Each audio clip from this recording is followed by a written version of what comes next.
네, 안녕하세요. 발제까지 왔어? 발제까지.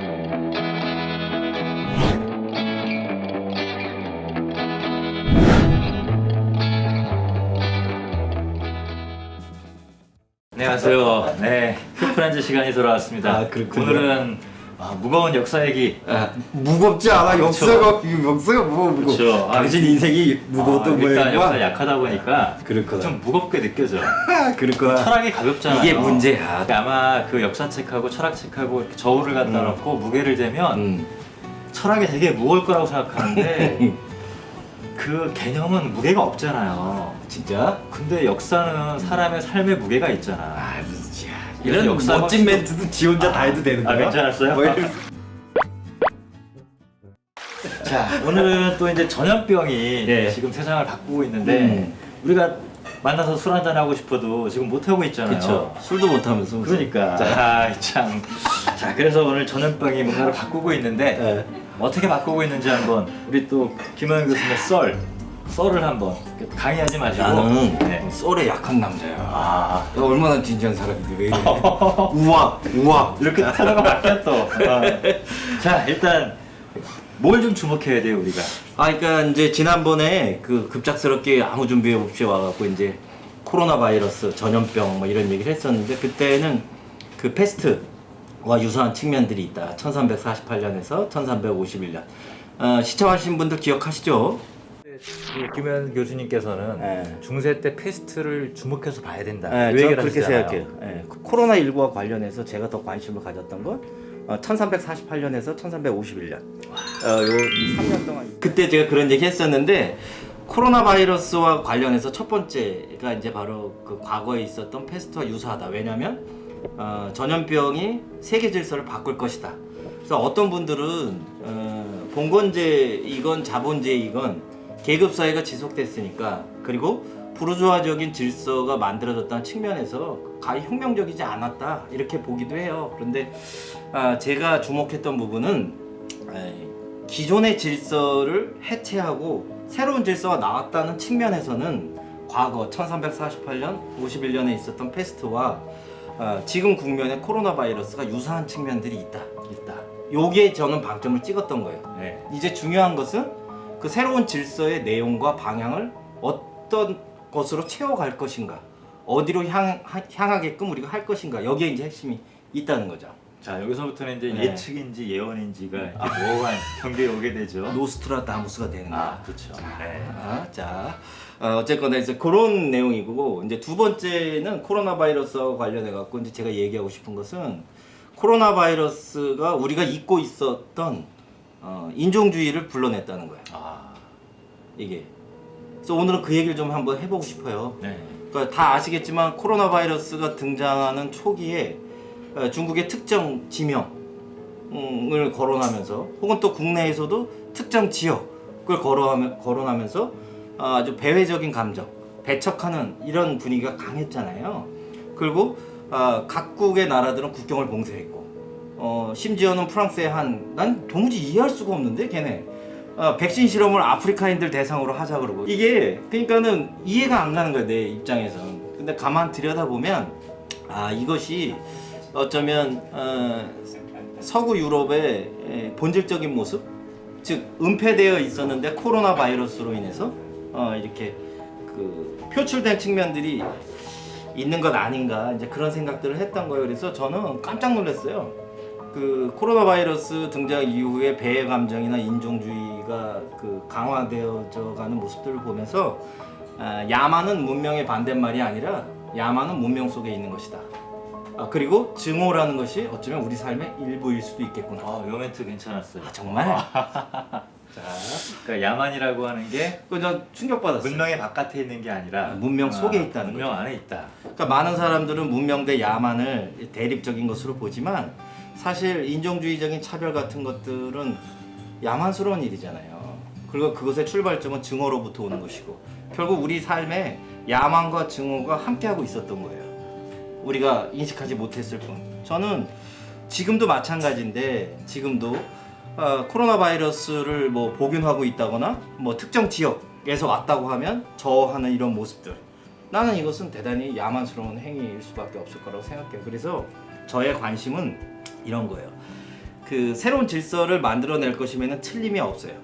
그렇다면 이 새로운 질서를 만들어가는 모티브로 우리가 과거로부터 답습해온 배척과 차별이라고 하는 모멘텀을 그대로 가져갈 것이냐, 아니면 협력과 연대라고 하는 뭐 김재인 선생님 흔히 얘기하는 거버넌스적인 그런 이제 애티튜드를 가져갈 것이냐, 이 사이에서 우리가 결정을 해야 된다는 거죠. 그러니까 이게 굉장히 단순한 건데 이 바이러스는 신분을 따지지 않고 그렇죠. 남녀를 따지지 않고 피부색을 따지지 않고 모든 인간에게 똑같은 방식으로 전염이 된다. 그걸 이제 병균 사회주의라고 해요. 그래서 그 세균의 복음이라고 하는 책을 쓴 미국 의학사 학회 회장인 톰슨이라고, 낸시 톰슨이라고 하는 분이 그 책에서 그런 얘기를 해요. 병균 사회주의. 즉 병균 또는 바이러스 이런 것들은 남녀노소 계급 자체를 구분하지 않고, 그래서 그러나 그 과정에서 사회적 약자나 이 소수자들이 가장 큰 피해를 본다. 여기 이제 핵심이 있는 거죠. 제가 아까 고민하고 있었던 이게 무슨 얘기냐면, 그렇기 때문에 이 바이러스를 퇴치해가는 과정은 단순한 위생개혁이나 공중보건의 문제가 아니라 사회개혁의 문제까지 가야 되는 거예요. 왜냐면 바이러스로 인해서 제일 피해를 많이 보는 것들은 우리 사회에서도 헐벗고 굶주리고 약한 사람들이잖아요. 그러니까 그분들이 살아야 될 거 아니에요. 왜냐면 그분들의 건강이 우리의 생존과 직결되는 부분들이고 가장 피해를 많이 보기 때문에, 따라서 우리 사회에서도 지금 막 논의가 시작되는 것 같은데, 코로나 바이러스를 어떻게 방역하고 선제적으로 제압할 것인가 라고 하는 보건학적인 측면과 더불어서 우리 사회의 개혁이 필요한 부분들에 대한 논의들을 같이 가져가야 맞아요. 되는데, 거기에 이제 거기에 딱 해당되는 비유 중에 하나가 이게 이제 농담이니까 농담으로 들으셔야 됩니다. 제가 농담 담배를 잘 안 피잖아요. 하잖아. 담배 펴요? 네. 뭐야? 자기들 피면서. 근데 지금부터 이제 딱 20년 전으로 올라가면 철학하는 분들은 한 거의 99%의 그 흡연율을 보였잖아요. 그래요? 나 철학 안 해. 뭐 다 알면서. 그러니까 유독 이제 철학하는 분들이 담배를 많이 폈는데 네네. 요즘은 학회를 가면은 한 30% 정도로 많이 줄은 것 같아요. 그런데 옛날에는 철학하는 인간이 담배도 안 핀다고 하면서 폭력적인 언사를 날리던 분들이 저를 야만인처럼 쳐다보는 아직도 거예요. 핀다 이거야? 그렇죠. 근데 이제 여기까지 농담이라면 기호식품인데. 네, 기호식품이지만 사실 담배를 끊은 자와 끊지 못한 자들을 사회 계층적으로 분류하면은 예전에 이제 한겨레 신문에서 기획으로 해서 했던 것 가운데 하나가 흡연자에서 비흡연자로 바꾼 비율이 경제적으로 여유가 있는 사람들은 대체할 수 있는 다른 그렇죠. 문화적인 어떤 뭐 스포츠나 이런 것들이 많기 때문에 그런데 그렇지 못한 소득이 적고 경제적으로 약자인 사람들이 그런 전환을 한 비율이 적다. 왜?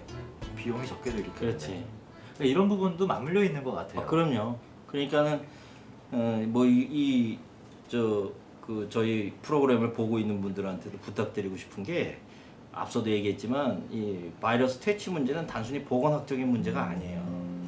사회 대개혁이 필요한 부분들과 연동돼 있어요. 이제 그렇기 때문에 이쪽 분야에서도 사회의학 또는 사회역학 이런 이제 학문 분야나 실천적인 분야가 굉장히 중요하죠. 이게 그래서 단순하게 세균만을 제거해주는 쪽이 아니라 우리가 살아가고 있는 환경적인 조건들을 바꿔가는 이런 노력들을 같이 해줘야 되는 거예요. 네, 이제 그런 가운데서 이제 우리 김호영 교수님께서 주목했던 게 인종주의, 인종주의다. 특히 아까 말씀드렸듯이 국경 봉쇄라든지 특정 지역, 우리나라 안의 뭐 어디 지역, 내 이름은 얘기 안 할게요. 이게 실례가 될 수 있기 때문에. 왜냐면 그렇죠. 이게 트라우마가 있어요. 네. 그분들이 이게 굉장히 중요한 부분들이에요. 그래서 우리가 자꾸 이렇게 언급하는 것 자체가 그 지역에 살고 있는 분들에 대한 사실 예의가 아니라고 저는 생각해서 특정 지명을 제가 얘기하지 않을 텐데, 그래서 저는 특히나 그 인종주의 문제가 굉장히 심각한 지금 그 문제 상황이 때문에 될 미국이 거다. 막 들썩이고 있잖아요. 그렇죠. 그러니까 조지 플로이드 씨가 얼마 전에 이제 사망을 했는데,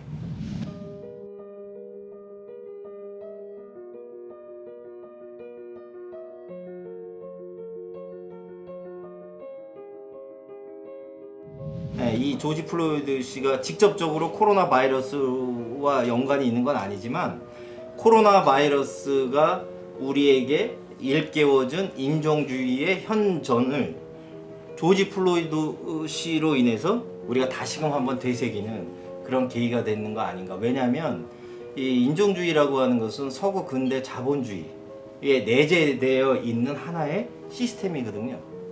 그러니까 많은 사람들은 인종주의를 잘 아는 것 같지만 사실은 인종주의를 잘 몰라요. 그러니까 시스템이라고 하는 것은 내가 알든 모르든 간에 네. 그 의도와 상관없이 음. 내가 하는 특정한 행위나 특정한 말이나 이런 방식들이 음. 인종주의적인 뭔가가 드러나는 거라는 얘기잖아요. 그렇죠. 이제 일상적으로도 그렇게 나타날 수 있는 게 있고 또 하나는 제도적으로도. 제도적으로. 그게 굉장히 중요한 개념인데 이게 1967년에 미국의 그 흑인 민권 운동 그 과정에서 블랙 파워라는 책이 나와요. 네. 그 블랙 파워라는 책에서 제도적 인종주의라고 하는 개념이 등장을 합니다. 이 제도적 인종주의라는 개념은 무엇을 의미하는가 하니 한 국가의 정치 체제와 제도 내에 인종적 서열화가 내재되어 있다라고 하는 것을 말하는 개념이거든요. 그러니까 이게 단순하게 우리의 문화 심리적인 차원에서 흑인에 대한 차별이 일어나는 게 아니라 구조화된 국면 안에서 인종에 대한 차별이 나타나는 거예요. 그러니까 우리나라도 그런 게 있을 수 있어요. 예를 들자면 이주 노동자에 대한 고용 허가제 같은 거.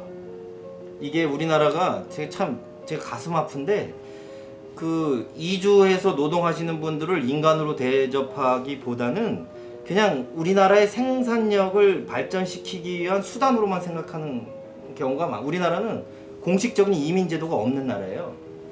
예, 그래서 왔다가 4년 8개월만 일하면 나갔다가 들어와야 돼요. 그래서 착하게 말 잘 듣는 사람은 나갔다가 다시 들어오는 재입국을 허용하지만 그렇지 않은 사람들은 4년 8개월 동안 일만 열심히 하다가 나가면 끝이에요. 그러니까 이를테면 제도 안에 소위 말하는 인종적 서열화 같은 것들이 이제 들어가 있는 부분들이 있는 거죠. 그리고 한편으로는 우리도 일상 속에서 구분짓기를 자꾸 하는 거예요. 정상과 비정상, 정상과 병리 이런 것들을. 그리고 자기 자신을 정상 안에 포함되는 사람으로 생각하고 있는 거죠. 근데 사실 정상의 범주는 굉장히 넓거든요. 근데 참 저는 들어보니까 정상이라고 하는 단어가 한자 선택을 잘못한 것 같아요. 뭐 그런 게 한두 개예요. 왜냐면은 일상상자에다가 네. 그다음에 항상상자에다가 발정자를 네. 썼단 말이에요. 네. 그러니까 매일매일 반복되고 늘 똑같은 건데 그게 발은 이런 그 글자를 집어넣어가지고 근데 그게 바로 이제 노멀리티라고 하는 말을 번역할 때 왜 그 자를 썼을까? 나 같으면 오히려 일상적이다. 정상 비정상이라고 하는 것하고 일상 비일상이라고 하는 말 뉘앙스가 다르잖아요. 그렇죠. 의미가 비슷한데 네네네. 오히려 요즘에 이야기하고 있는 뭐 뉴노멀 이라고 하는 것도 일상 비일상 이렇게 표현을 하면은 사람들한테 더 쉽게 들어올 것 같아요. 뭐 그럴 수도 있죠. 그러니까 왜냐하면 비정상적인 게 정상이 되었다 이런 식의 뉘앙스잖아요. 과거에는 비일상적이었던 것이 이제는 일상이 되었다. 이게 훨씬 더 딱 어감에 맞는 그런 용어일 것 같은데. 그럴 수도 있죠. 근데 이 인종주의는 그 이제 서양의 근대가 만들어지면서 그 백인 중심의 세계 질서를 구축하는 과정에서 비백인을 타자로 설정하고 그 타자가 갖고 있는 속성을 문제시 삼는 거예요. 이게 너무 웃긴 거죠. 근데 아까 사실은 그 제도화를 얘기하셨는데 저는 제일 먼저 들었던 게 뭐냐면 미국엔 그런 용어가 있잖아요. 백인 거주 지역. 그러니까 이게 그거하고 연결되는 거죠. 네. 이게 왜냐면 공간은 성원권을 상징할 수 있거든요. 그래서 그 공간에 들어갈 수 있는 자와 들어가서는 안 되는 자. 그래서 공간은 단순한 그냥 공간이 아니에요. 성원권과 관련된 문제죠. 그 예를 들면은 그 우리나라 이제 강남 전 세계적인 어떤 그 지명도가 있는 지역이 그 돼버렸잖아요. 우월 의식이 있는 거죠. 그러니까 우월 의식이 아니라 돈이 없으면 못 들어가요. 거기는 원래 비싸니까. 마찬가지로 백인 거주 지역. 내가 다음 주에 거주 강남에서 지역도 술 한잔 사줄게. 걱정하지 마. 좋아요. 소주? 예약하자. 소주? 막걸리. 네. 자 이제 제도화가 문제다. 그러면 우리가 또 그거 말고 또 그러니까 요즘에 그 미국에서 일어나고 있는 일들을 보면은 근데 드러나지 않았던 폭력이라고 하는 게 가시적으로 드러나잖아요. 그러니까 이제 제 생각은 이랬던 거예요.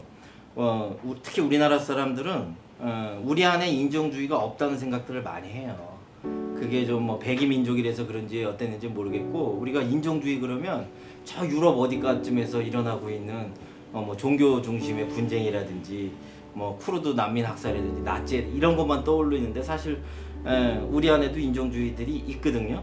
근데 이제 제 관심은 그랬던 거예요. 코로나 바이러스로 인해서 우리가 생각하고 있지 못했던 우리 안의 인종주의를 다시 한번 생각해보는 계기를 만들어냈고, 또 한편으로는 앞서 말씀드렸듯이 전염병이 새로운 질서를 만들어낼 텐데, 기존의 자본주의 체제가 그 구조 안에 인종주의적 요소를 갖고 있었다는 것을 코로나 바이러스로 인해서 보다 더 확실하게 알려주는 계기가 됐다. 따라서 뉴 노멀이든 새로운 정상 상태든 우리가 코로나 바이러스로 인해서 새로운 질서를 만들어낸다면 구조화되어 있는 인종차별적인 이런 문제들을 해소하지 않고서는 제가 봤을 때는 새로운 질서나 새로운 정상 상태를 만들어낸다는 것 자체가 어불성설이지 않겠냐, 예를 들면 라고 보는 거죠. 자본주의 질서 속에 인종주의적인 요소가 네. 이제 제도가 되어 있다라고 하면 어떤 것들을 우리가 구체적으로 경험할 수 있을까요? 이게 뭐냐면 보통 이제 연구자들이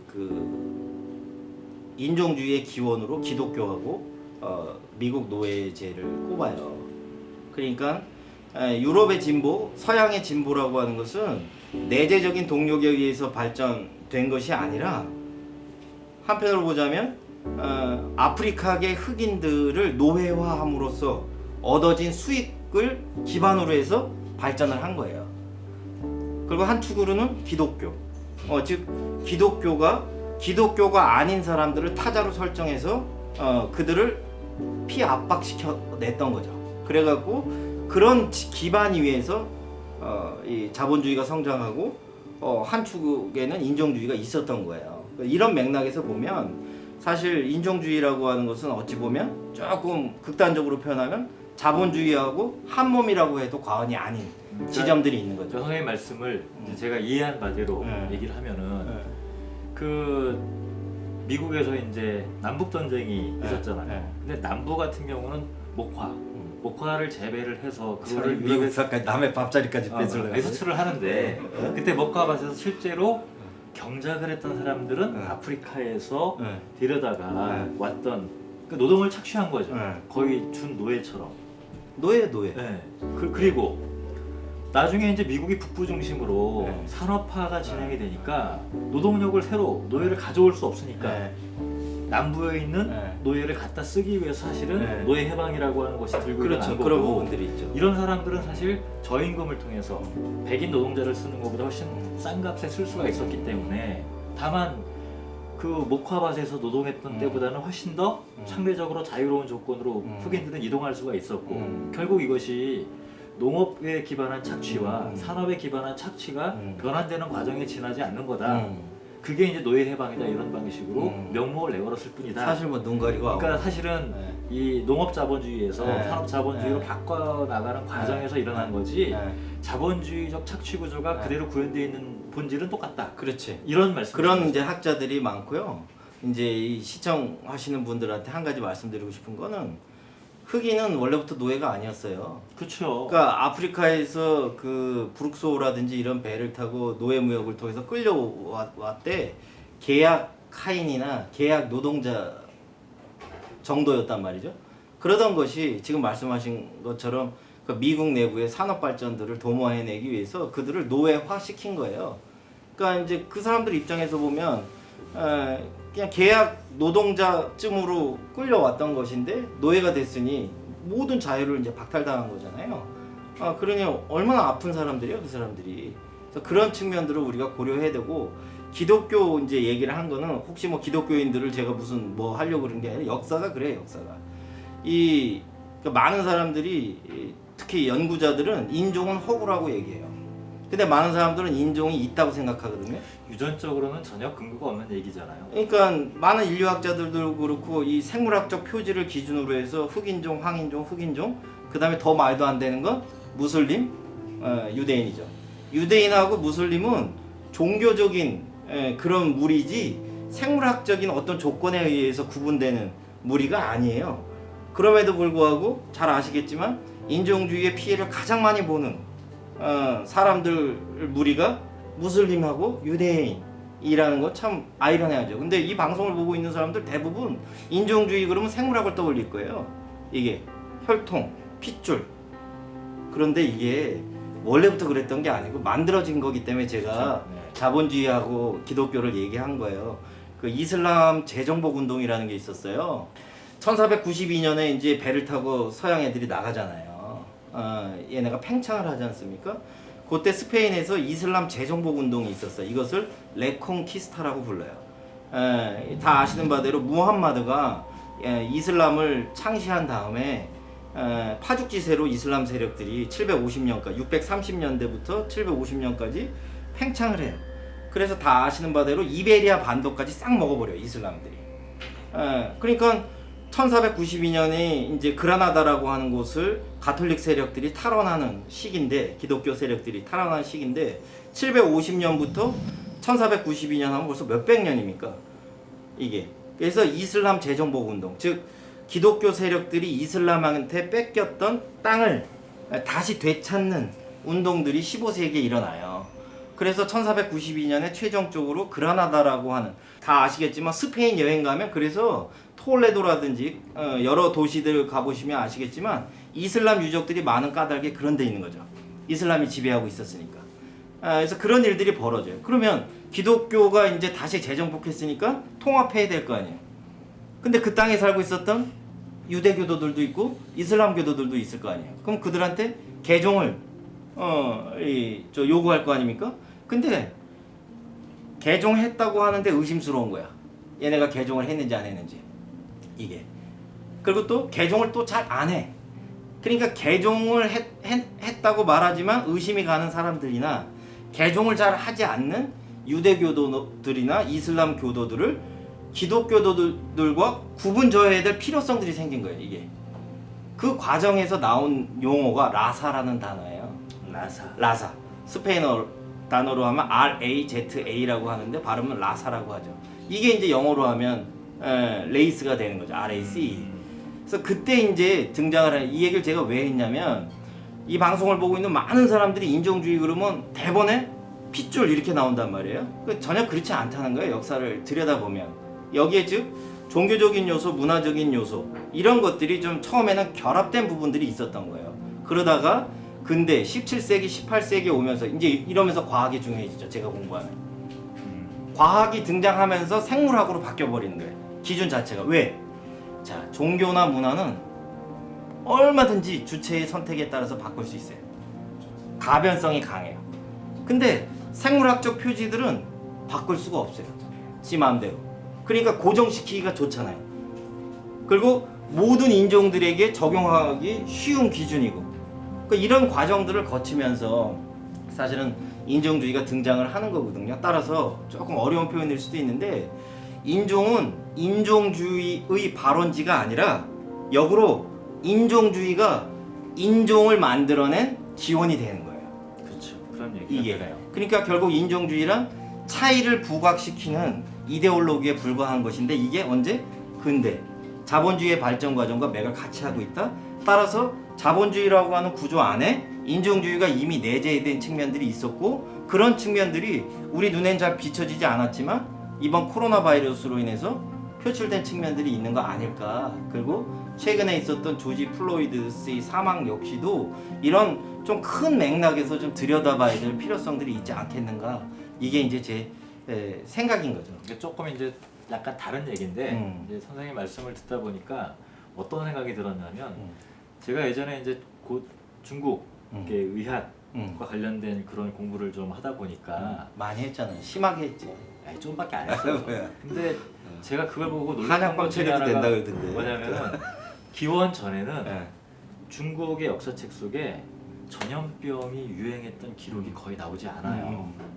이게 이제 굉장히 중요한 그 사실 가운데 하나인데 기원 이전에 없었다. 근데 기원 전후부터 이제 서역 쪽에서 대거 이런 교류들이 활발해진다라고 하는 것이 나오면서 이른바 근데 전염병이라고 하는 것은 사실 어떤 지역의 풍토병이었다가 이것이 다른 지역으로 확산되면서 세계적인 대유행까지 가는 거 아니에요. 그럴 수 있죠. 그러면 조금 전에 선생님이 말씀하셨던 대항해 시대, 이걸 바이러스의 관점에서 보면은 이제 바이러스가 신나게 된 시대. 질병의 세계화. 그러니까 통톱병이었던 것이 전 세계적으로 확산되는 음. 시기라고 하는 것이 대항해 시대다.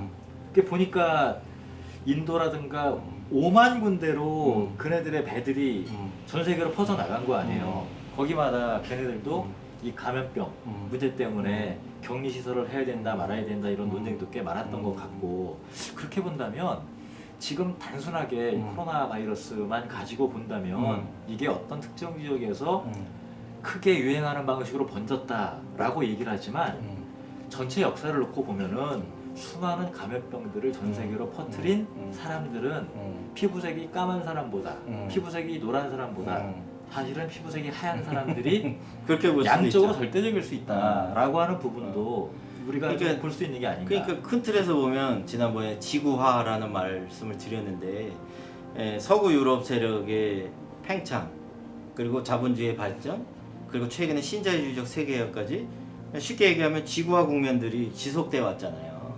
그러니까 이런 국면으로부터 자유롭지 못한 거예요.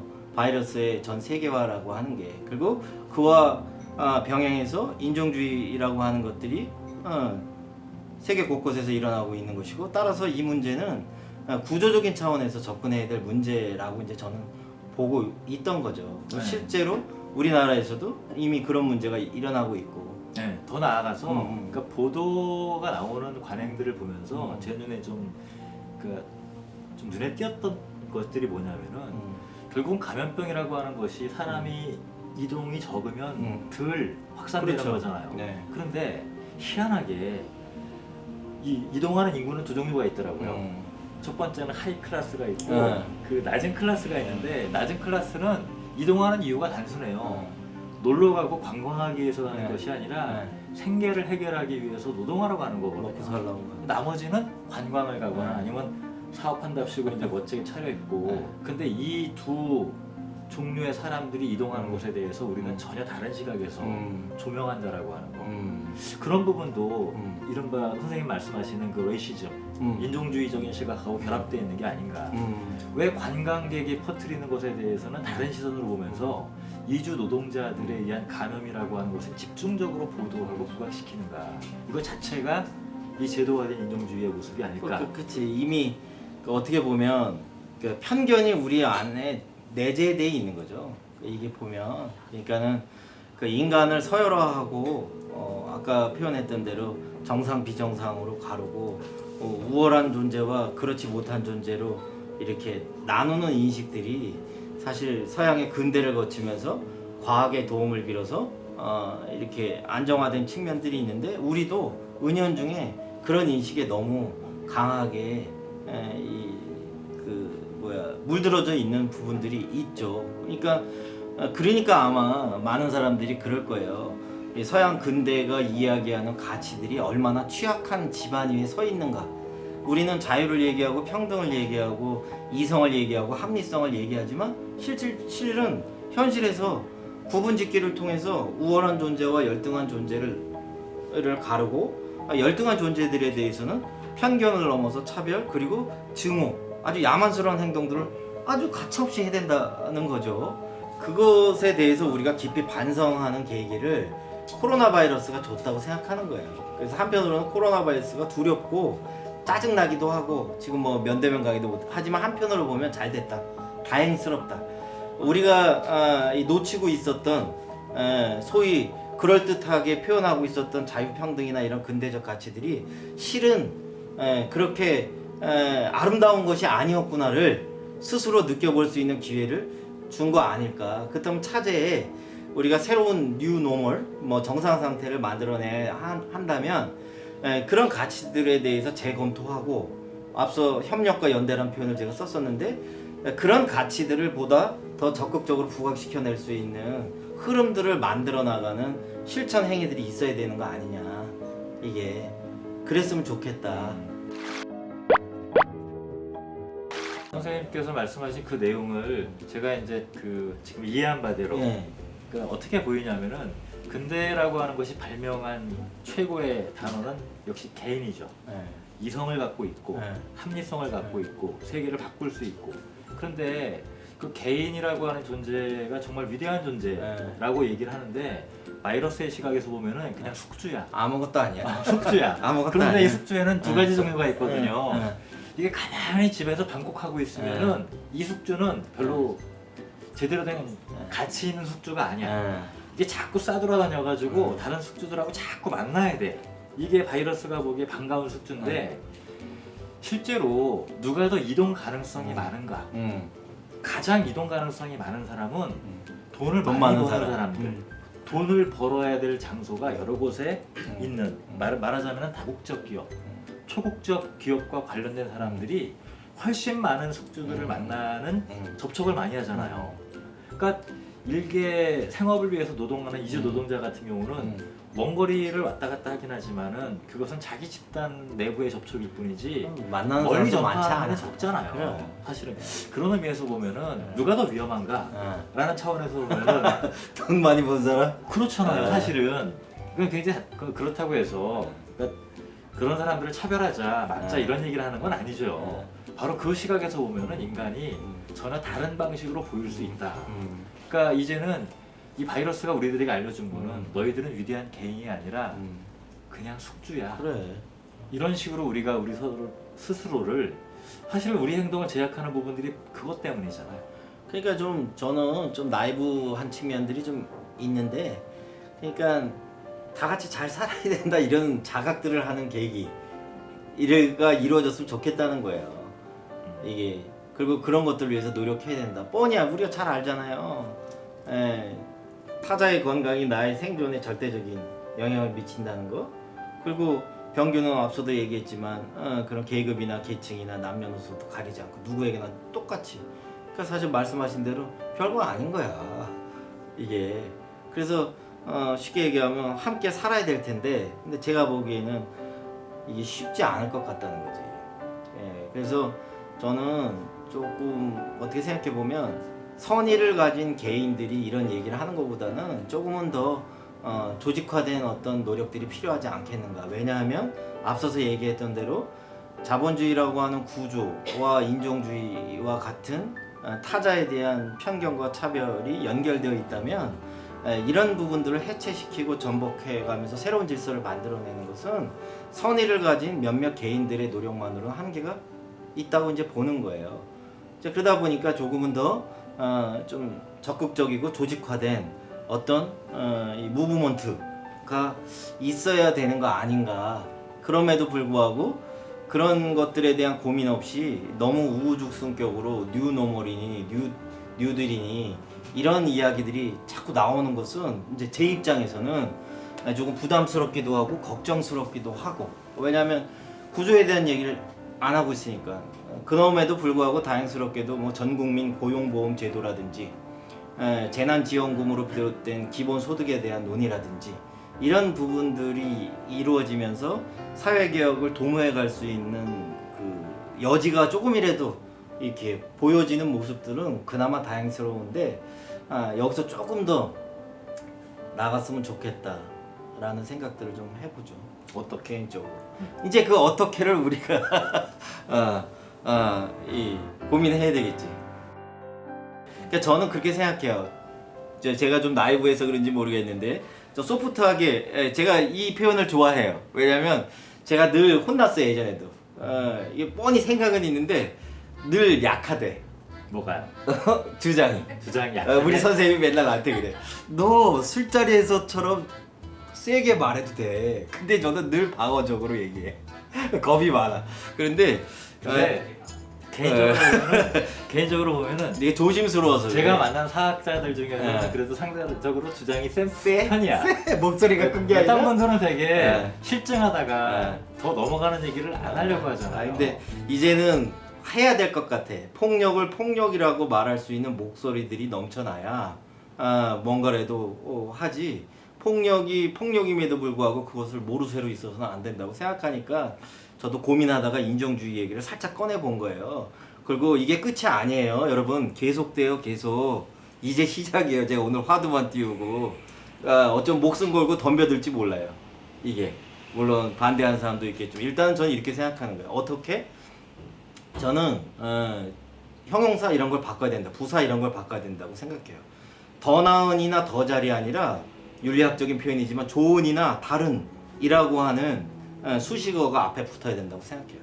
우리가 새로운 질서를 창안해낼 때 많은 사람들은 대부분 쉽게 얘기하면 성장과 진보를 전제한 뭔가를 생각하고 있는 것 같아요. 저는 기후변화도 연결되어 있고 코로나 바이러스가 우리한테 가져온 문제들도 있고 인종주의와 관련해서 보면 이게 다 연동되어 있는데 저는 성장과 진보를 전제한 상태에서는 새로운 뭔가가 이루어지지 않을 거라는 생각이 들고 따라서 이 방송을 보고 있는 분들도 그렇고 뭐 우리가 일상적으로 실천할 수 있는 거라면 자꾸만 더 나은, 더 잘, 더 많이 이런 식의 사고들보다는 지금과는 다른 그 다른의 내용이 무엇인지 혹은 좋은이 무엇인지를 고민하는 것들이 필요하다고 생각해요. 왜냐하면 소위 말하는 사실 사회주의 같은 체제도 성장을 전제로 하잖아요. 이게 많은 사람들이 자본주의 아니면 사회주의 이렇게 생각하는 경향성들이 있는데 사실은 모든 우리가 떠올릴 수 있는 그런 사회 구성체라고 말하는 시스템들은 성장을 전제하고 있어요. 근데 성장이 뭐 무조건적인 선도 아니고 그것만이 우리가 지향해야 될 유일한 가치도 아니잖아요. 이 기후변화를 가져온 것들도 분명히 보면 물론 일부에선 태양의 뭐 흑점의 활동이니 뭐니 하면서 이 쉴드 치고 있지만은 실은 인간의 활동으로 인해서 생태 파탄이 이루어진 결과로서 우리한테 오는 거 아니겠습니까? 그게 결국에는 성장을 추구하다 보니까 생태 파탄과 연결되는 거 아니겠어요? 그래서 정말로 코로나 바이러스로 인해서 우리가 위기를 절감하고 있고 그런 위기의 내용으로 인종주의를 비롯해서 이러저러한 얘기가 있다면 그래서 뉴노멀이 필요하다면 뉴노멀이라는 단어를 상정하고 논의를 풀어갈 때 기존에 우리가 너무도 당연시했던 그런 성장과 진보라고 하는 전제들을 과감하게 내려놓거나 부정할 수 있는 용기가 필요하지 않을까 저는 이제 그렇게 생각하는 거죠. 네. 그러니까 저는 이게 선생님 얘기를 들어보니까 이 몇 가지 이제 전혀 다른 종류의 얘기가 떠올랐어요. 내가 잘 몰라서 막 얘기하고 네이피셜. 그 중에 하나가 뭐냐면 우리가 이제 그 최근에 이 발상을 바꿔야 된다, 생각을 바꿔야 된다 이런 얘기를 하면서 많이 나오는 것 중에 하나가 이제는 내연기관을 중심으로 하는 자동차가 아니라 전기로 돌아가는. 근데 정말 나는 물론 맞는 얘기죠. 자동차 매연을 통해서 미세먼지라든가 이런 온갖 문제들이 생기고 있으니까 조절을 해야 돼요. 그런데 전 세계에서 단일 기관, 단일 조직 가운데 탄소 방출량이 가장 많은 조직 뭔가 봤더니 이게 놀랍게도 미국 전투기들이에요. 엄청나게 많은 탄소들을 쏟아낸단 말이에요. 이런 부분들을 어떻게 제어할 것인가. 그러니까 그런 부분들 만약 전쟁이라고 하는 걸 우리가 상상하지 않는다면 막대한 탄소 방출량을 줄일 수 있다. 또 한 못된 가지 놈들이야. 최근에 있던 일 중에서 세계적으로 주목을 끌었던 한 가지 사건이 있잖아요. 이 팬데믹 상황에서 일론 머스크 이른바 그 아이언맨의 모델이 됐다라고 하는 우리 또래야, 그치? 네. 근데 나는 그 일론 머스크라고 하는 사람이 참 위대하다, 천재다, 대단하다라고 얘기를 하는데 난 전혀 그런 말에 공감이 안 가요. 나 잘 몰라 그 사람. 아니 무식해갖고 내가. 그러니까 아니 이름만 알아. 물론 대단히 창의적인 부분이 있어요. 이미 나사에서 우주로 쏘아 올릴 수 있는 기술이 있고 저 비용을 절감해서 우주 밖까지 나가고 싶어하는 사람들 그리고 프로젝트가 이제 화성에다가 뭘 건설하고 뭐 이런 것들을 프로그램으로 해가지고 뭐 그런 얘기를 한다 그러는데 아니 이 좋은 지구를 놔두고 왜 화성에 가서 살아야 되지? 환경오염 때문에. 저거 개발하는 데 들어가는 저 막대한 비용을 환경 보존이나 아니면은 그 생태계를 보존하는 데 비용으로 더 많이 쓴다면 좋을 텐데 이게 그러니까 뭐랑 똑같은 거냐면 평화를 지키기 위해서 군비를 증강해야 된다라고 하는 논리랑 똑같은 방식인 거예요. 달리 말하면 그 속에 들어있는 내용은 이 시장이 없어지니까 지구 내부에서 시장이 없어지니까 자꾸 시장을 확대하기 위한 자본주의가 확산하는 방식인데 우리가 자꾸 그런 데 현혹돼가지고 나는 그래서 일론 머스크가 뭐가 위대한지에 대해서 전혀 공감이 안 되고 저는 그래서 위대함이 무엇인가에 대한 발상 자체를 달리 해야 된다. 저는 이 첫 번째 과제가 그러니까 역사학자들이 짊어져야 된다고 생각해요. 왜냐면은 역사학이 수많은 영웅들을 그래요. 만들어 왔는데 예. 이 영웅들이 가장 많은 문제를 일으켰던 사람들이기도 해요. 그렇잖아요. 아니 그러니까 지금 말씀하신 것처럼 저랑 맥이 같은 얘기예요. 선생님이 책임지라는 얘기는 아니야. 아니야, 나 책임질 깜냥도 안 되고 어. 공부하기 싫어요 저는. 자, 근데 그러니까 맥이 같은 얘기라니까. 그렇죠. 우리가 지금까지 영웅화했던 사람들은 소위 말하는 자본주의의 발전이라든지 성장이라든지 진보에 뭔가 기여를 했던 사람들 위주로 또 대단한 무슨 업적을 쌓은 사람들을 영웅시화했잖아요. 그런데 그런 분들이 정말 진정한 영웅인가에 대해서 딴지를 걸어봐야 될 필요성이 그런 있는 딴지를 거예요. 처음으로 건 사람들이 있잖아요. 이게 동양에. 김시천? 아니지.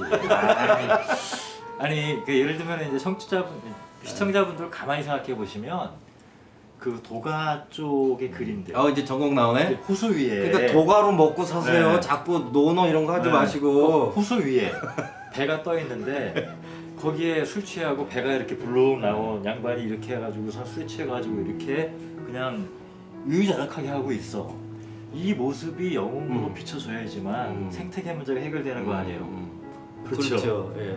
그러니까 지금 말씀하신 대로 우리가 기존에 당연시하던 가치들에 대해서 잘 됐어요. 재점검해보는 계기로 삼았으면 좋겠는데 앞서도 얘기했지만 너무 급하다는 거예요. 이게 제 생각에는. 그래서 너무 급하게 뉴노멀 뭐 어쩌고 저쩌고 막 쏟아내. 그러니까 정신이 없는 거야. 그러면은 일반적인 사람들은 따라가기 바쁘잖아요. 그렇죠. 그러니까 우리가 이것이 옳은지 그른지 판단할 수 있는 정보도 부족한 상태에서 그러다 보니까 다크 웹들이 난리를 치는 거예요. 아까 얘기했던 낸시 톰슨 선생님도 이 바이러스 국면에서 제일 위험한 것 중에 하나가 미디어거든요. 그렇죠. 그래서 소위 말하는 다크 웹, 우리나라에도 나쁜들이 이 정도는 괜찮지? 그 나쁜 놈들이 그 무슨 방 만들어 갖고 이런 거 하잖아요. 가짜 뉴스를 만들어내는 그런 그 다크 웹들이 바이러스로 인한 공포들을 부추기는 측면들이 있어요. 맞아요. 그러니까 사실 제가 말하는 것은 다중이라고 표현하든 대중이라고 표현하든 일반인들이 뭔가를 고민할 수 있는 여지가 없어요. 그러니까 과거처럼 무슨 뭐 선도적 지식인론처럼 뭐 소수가 이렇게 뭐 전위부대 만들어갖고 막 끌고 가는 것처럼 저는 너무 급하다고 보는 거예요. 그래서 조금 우리 뭐 공부하는 사람들이니까 일단은 이거 또 나이브하다는 표현을 쓰는데 저는 그러니까 제가 좋아하는 말이 있어요. 리처드 샌넷이라고 하는 영국의 사회학자가 썼던 표현인데 형식에 얽매이지 않고 열려있는 협동을 할 수 있는 애티튜드가 필요한 국면이다. 지금이야말로. 그래야 저는 이반 일리치 선생이 얘기했던 희망을 찾아낼 수 있을 거라고 생각해요. 제가 역사를 공부하는 이유는 바로 희망을 발견하기 위해서인 거거든요. 지금 우리 국민들한테 많은 사람들한테 필요한 건 희망이에요. 물론 구체적인 뭔가를 줘야 되겠지만 저는 다소 추상적일지 모르겠지만 희망이 있어야 되는 거예요. 어차피 절망 속에서 피는 꽃이 희망이라고 하던데 그런 시간들을 좀 가져가는데 뭐라도 좀 도움이 됐으면 좋겠다 그래서 저도 이 자리에 온 거예요. 앞으로 이제 기다리시면 이제 지금까지는 몸풀기였으니까 그래서 그런 마음들을 좀 갖고 있는 거죠. 그 저는 이제 아까 했던 발상하고 똑같은 거. 네. 선생님이 지금 성장 위주의 시각에서 네. 모든 것들을 바라보지 말고 다른 시각에서. 그러니까 코로나 때문에 우리가 사람을 다르게 바라보고 사회를 다르게 보게 된 것처럼 지금 우리에게 굉장히 중요한 그 과제 가운데 하나가 지금 기후 변화, 기후 위기라고 하는 표현을 일반적으로 쓰는데 이런 장치를 달아가지고 예를 들면은 시계에다가 이제 본인이 얼마만큼 운동을 했는지 측정하는 장치가 있잖아요. 이 스마트폰에다가 앱을 하나 달아가지고 각각의 개개인들이 얼마만큼의 탄소를 방출하는가를 측정할 수 있는 장치를 앱을 까는 거야. 그러면은 진짜 누가 그러니까 성공하는 사람들이 엄청나게 활동을 많이 하는 사람들이 훨씬 탄소를 많이 방출하거나 일으키죠. 근데 이제 저 같은 경우는 이런 발상 자체가 문제라고 생각하는 사람인 거예요. 한편에서 보면 기술이 만들어낸 문제를 또 다른 기술로 막겠다? 이런 사고 아니, 자체가 그 차원이 아니라. 아니 그러니까 앱만 만들고 이런 거 그러니까 제 생각에는 그러니까는 아예 근본적인 생각의 출발점을 바꿔야 돼. 이게 그러니까 이제 이게 기술이 세상을 바꾸기도 하지만 기술의 사회적 구성론이라고 해갖고 우리가 무엇을 지향하는가에 따라서 필요로 하는 기술들을 만들어내는 거예요. 그러니까 지금 말씀하신 것도 뭐 그런 범죄에 들어갈 수 있을지 모르겠는데 지금 일반인들은 뭐 AI, 뭐 4차 산업혁명 이러니까 과학기술이 가져올 미래 세계 이런 식으로 얘기를 하는데 순서를 바꾸는 거예요.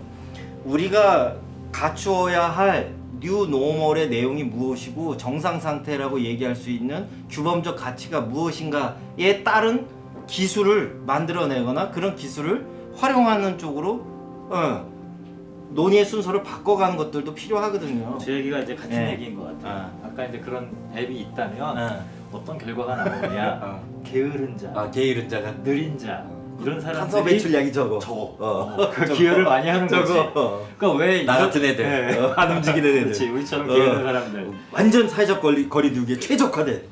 그렇죠. 집에만 있어. 집에만 있어. 그럼. 그러니까 이런 방식으로 사람을 바라보고 사회를 바라보는 눈이 어떻게 변하는가에 따라서 우리의 그러니까요. 미래가 다르게 펼쳐질 수 있다라고 하는 점.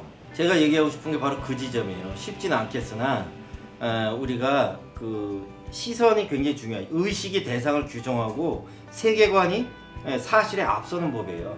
그러니까 제가 관심을 두는 부분들은 기존에 우리가 당연시했었던 내 의식의 밑바탕, 나도 모르는 사이에 은연중에 갖고 있었던 세계관, 이런 부분들에 대해서 검토하는 시간들을 가져야 되고, 특히 이런 표현 써도 될런지 모르겠는데 우리 같은 지적 엘리트. 어떻게 엘리트야 엘리트. 나 정말?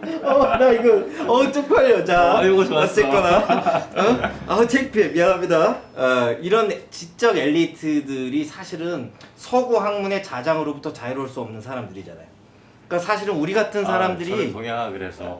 아니야. 선생님도 만나보면 그렇지 않아. 전공만 동양학인데 아닌 것 같아. 그래요? 교회 다니잖아. 자, 어쨌거나